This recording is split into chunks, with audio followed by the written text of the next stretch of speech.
அருமையான விளக்கம் கொடுத்தீங்க சார். அடுத்ததாக ஒரு நேயர் கேட்டுள்ள கேள்வியை பற்றி பார்க்கலாம். எங்களுடைய ஃபேக்டரியில சவுத் வெஸ்ட் பகுதி கட்டாகி உள்ளது.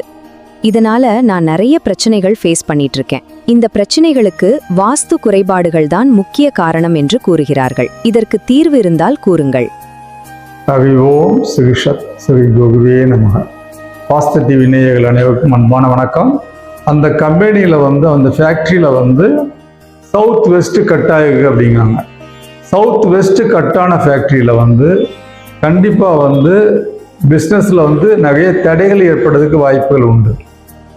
ஏன்னா வாஸ்துல மெயினான சவுத் வெஸ்ட் கன்னி மூலை அப்படிம்பாங்க, இல்லை குபேக மூலை, நைகுதி அப்படிம்பாங்க. அந்த இடத்துல எனர்ஜிகள் சேவ் ஆகக்கூடிய இடம். அந்த இடத்துல வாஸ்து குறைபாடுகள் இருந்து அதில் நெகட்டிவ் எனர்ஜிகள் வைப்ரேஷன் அதிகமாக இருந்துச்சுனாலே ஒரு 5 ஆண்டுகளுக்கு மேலே அந்த ஃபேக்ட்ரியில் நிறைய ப்ராப்ளங்கள் ஏற்படுறதுக்கு வாய்ப்புகள் உண்டு. இன்னும் அது அப்படியே ரைஸ் ஆகிட்டு தான் இருக்குது. அதனால தொழிலில் அவங்களுக்கு ஹூஜ் அமௌண்ட்டு லாஸ் ஆகிட்டு அப்படிங்கிற மாதிரி சொல்லுதாங்க.